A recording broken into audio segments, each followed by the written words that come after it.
Welcome, Vault Dwellers. My name is Nacho Bidness, and we're going to take a look today at the electrical system in Fallout 76.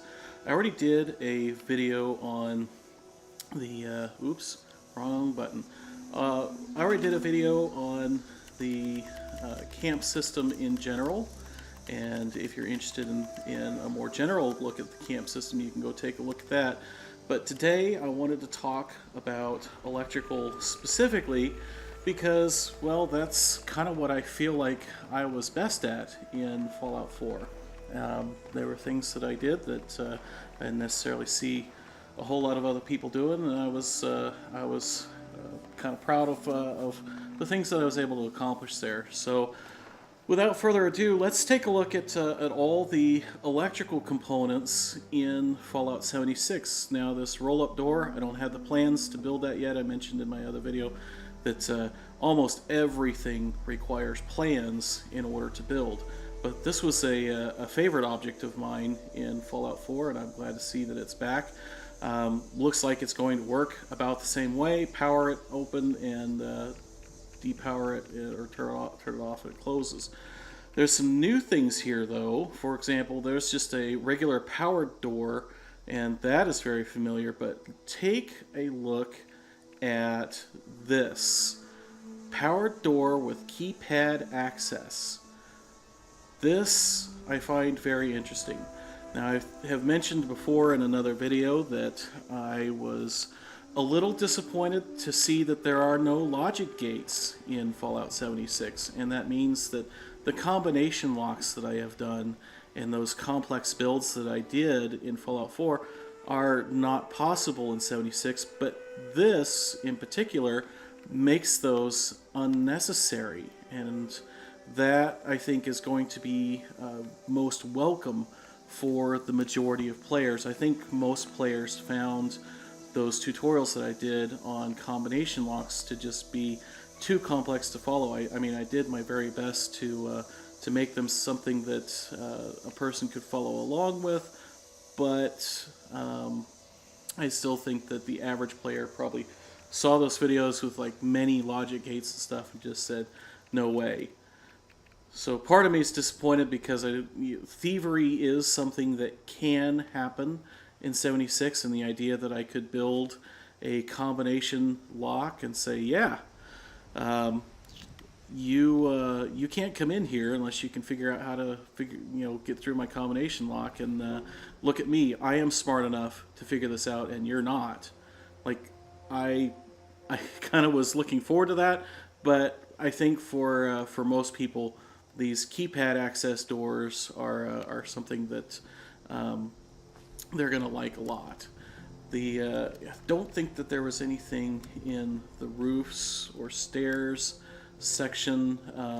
The power doors, of course, are actually, we already saw in the wall section. The crafting stations, none of these require power. So let's talk about turrets and traps. Now, I don't have the plans or the perks in some cases to build many of these turrets. For example, the heavy machine gun turret requires a special perk in order to build, and same with this laser turret and some of the other things. So going to have to go looking for those perk cards in order to build more advanced turrets. These punji sticks, I have not put these down yet because I don't know if I get hurt if I walk over them. So I just kind of left well enough alone. Haven't put those down. These spike board traps, I am interested in these because something that was very lacking in Fallout 4 was there was not much in the way of motors, things that we could do that would affect physics objects in the game world, and so I'm hoping that some of these will be able to serve as a motor for various types of contraptions. The familiar Tesla arc, flamethrower trap, and radiation emitter traps are also back. Now, as far as other kinds of defenses, I've mentioned before that there are no junk walls, which is kind of weird. I'm not sure what the deal is with that. you know, it was such an integral part of so many settlements in Fallout 4. But here we are. With regards to electrical items here in this menu, the only one is the siren. Now, with no settlers in the game, I'm not exactly sure what this is going to do. Again, it's something that I'm eager to find the plans for this so that I can build it for myself and start experimenting. The generators are all the same that we've seen before, and in fact, they still produce this exact same amount of power that they did in Fallout 4. Although I will say that there's a lot of items in the game that seem to require more power than before. So I am certainly going to be racing to try and find the plans for this fusion generator. Of course, I imagine this is going to take an awful lot of radioactive material to build, and so far I have come across not very much of that in game. Another thing that's or another part of the menu here. This to me looks like kind of the heart and soul of the electrical system. Menus, and first off we've got the same old familiar power pylon, the little one, no plans required.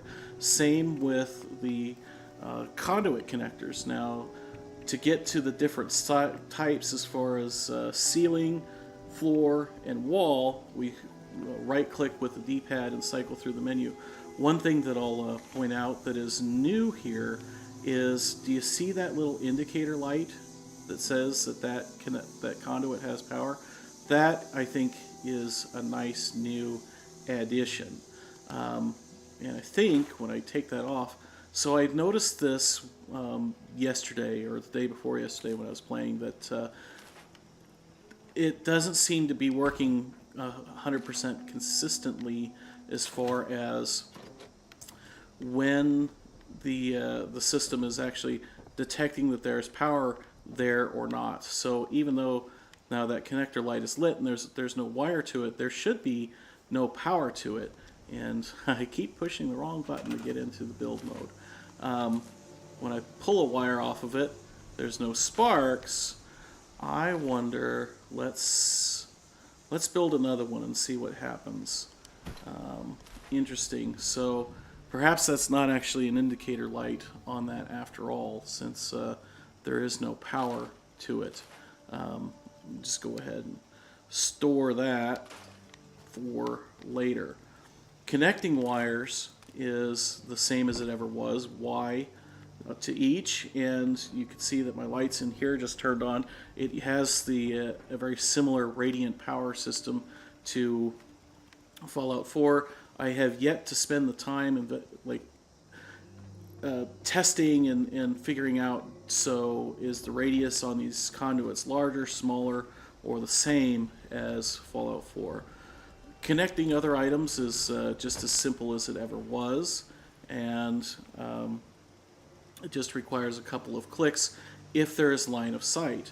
However, on the other hand, if I move this poster inside, even though it's just on the other side of the wall, I don't believe that I'm going to be able to connect to it. So let's just try it here, and I'll also show you something else that's new in the game. So yeah, see, I can't actually connect to that poster when it's on the other side of the wall. The old wire glitch where you would look at something and click on it through the wire operates differently now. Instead of letting us wire through walls or anything, it now puts an additional wire in the middle of our connection. So let me move this down a little bit further and maybe move this up some so we can hopefully demonstrate that just a little bit better. So we do our old school wire glitch, and now we have a wire in the middle of this other to make another junction. And it won't actually connect to the poster. So it would appear that the wire glitch is out and can no longer be used. I wonder if I can maybe grab that one. Yep. So it puts a wire in the middle, but it does not actually allow us to attach to anything. That, I think, is unfortunate. I found that the wire glitch was extremely useful, and I know that some people are like, well, you know, wires can't go through walls, and I say, well, I'm going to pretend that I have a drill. And I drilled a hole, and the wire's going through the wall. Other things in this menu, we've got our old familiar pylon switches back, and I apologize for filming this at night.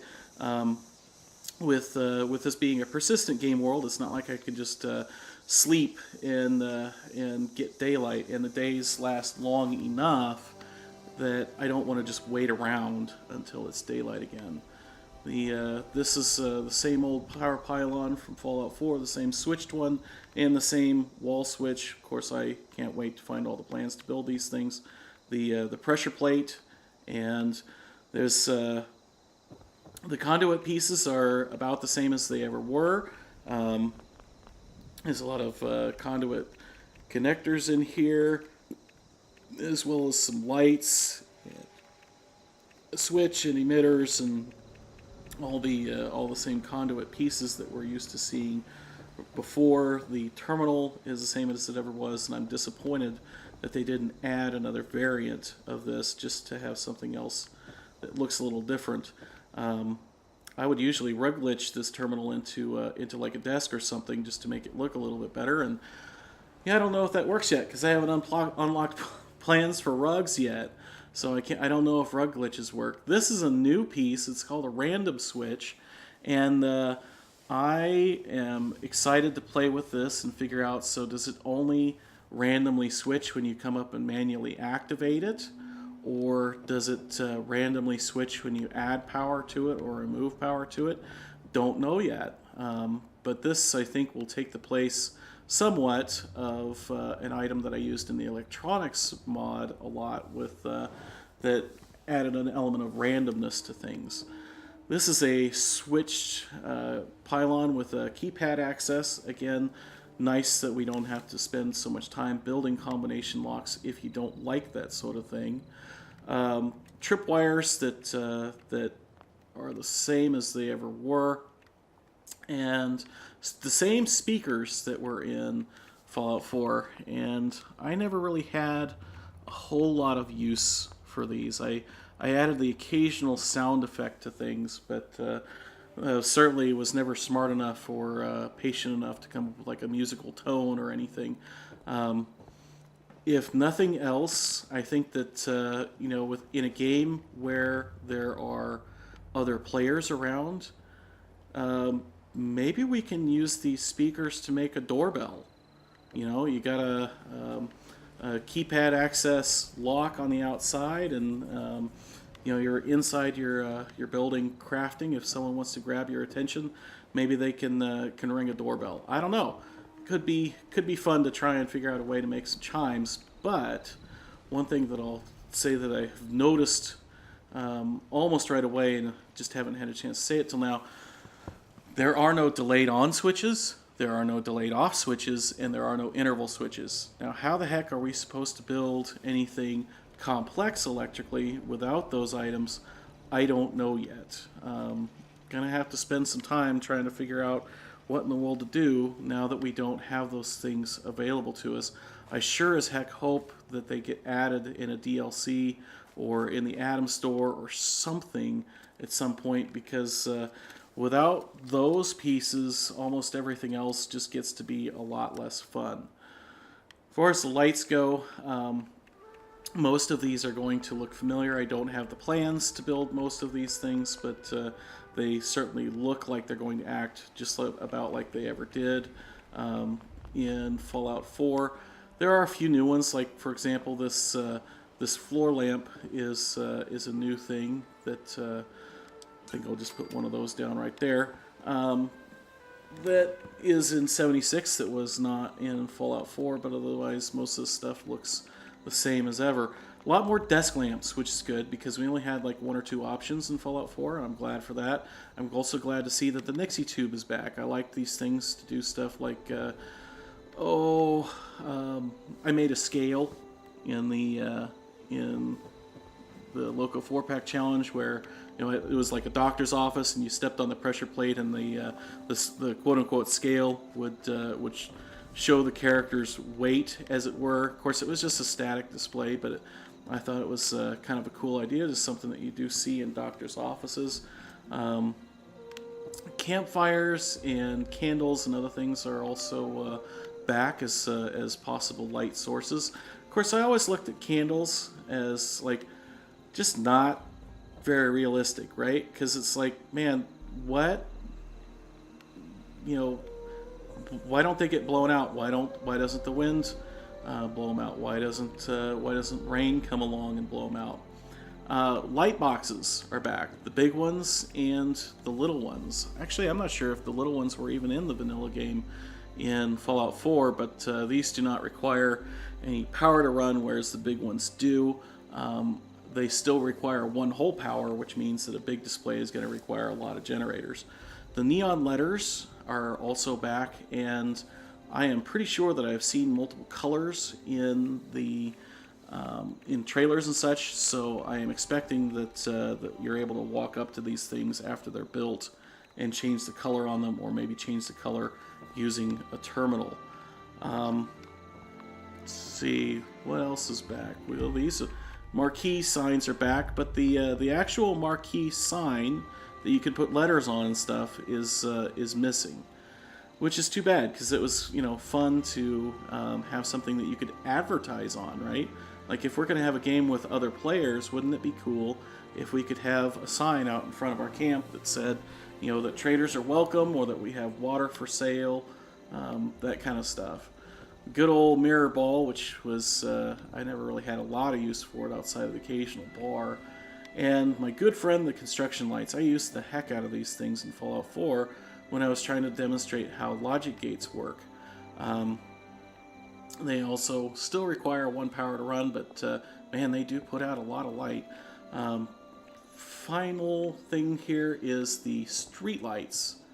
And these are the same street lights, the exact same street light models that were in Fallout 4.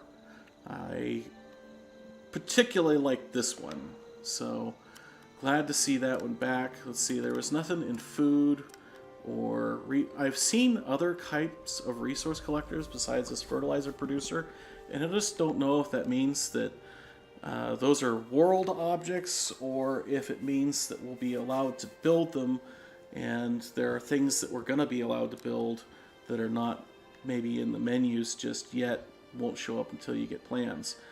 I'm disappointed that the radio won't go on a workbench. It used to be that you could like plop a radio on this chemistry workbench, make it look like your character was listening to the radio while he was working. Can't do that now, but of course we can set it over here. I'm not going to actually put it down because I frankly don't know if I might get like a copyright strike or something for that. These grills, by the way, are decorative items only. I put one down thinking it might serve as a cooking station. It doesn't. TVs are back, same old TVs as ever. Jukebox is back. I am curious if putting stuff in the ice maker will keep it from spoiling. Food spoils in Fallout 76, and it would be nice if we could build a refrigerator or an ice machine or something that would keep that from happening. Don't think there's anything else electrical in there or there. I don't think any of the stash box stuff has. If you're interested in stash boxes, go watch my other video on the build menu. I don't think there's anything in the decor section, although every once in a while I see something in here and go like, what in the world is that? Like, is this just decoration, or could we maybe use this to make cloth? I don't know. Can't wait to find out. The shelves, I wish that the lighted shelves were back, and so far no indication that there are any lighted shelves or containers like there were in Fallout 4. Tables, wall decor. There are a number of lighted posters that are back. In fact, we were playing with one outside a little bit earlier, and there's also these other ones that you can put on your wall that don't require direct wiring to them. A whole bunch of them. Some of them require plans, some don't. And that's just about it, with the exception of the decontamination arch, which is also back. But man, look at... Oh, brother. No, buddy, I don't want to play Minecraft with you. This is, like, holy cow, 30 power to run this thing. That is 3 large generators worth of power to run this decontamination arch. Clearly, they are valuing the decon arches a lot more than they did in Fallout 4, in that they take a lot more to keep them up and running, and I guess that will be an incentive to turn them off when you're not using them. So that is everything that is in the game with regards to the electrical system. I am bitterly disappointed that there are no logic gates, there are no interval switches, and there are no delayed on, and there are no delayed off. The additions that we have gotten, in my mind, do not make up for the lack of those items, because the additions that we got, for the most part, I was actually already able to build in Fallout 4 using that system. Nevertheless, we can certainly hope that the DLCs will continue to improve the electrical system, and regardless of the state of the electrical system in this game, so far I'm still having a lot of fun with it. And in fact, I think I'm going to wrap this up and maybe go do some quests or something. So if you liked the video, hit the like button down below.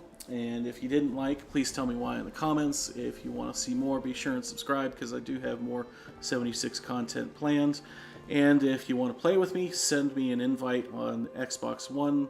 My gamer tag is in the description below. If you do send me an invite, make sure to send me a message or something along with it that says, hey, I know you from YouTube. So yeah, thanks for watching, and my name is Nacho Bidness, and I'm saying it's a great big wasteland out there. Let's go have fun in it.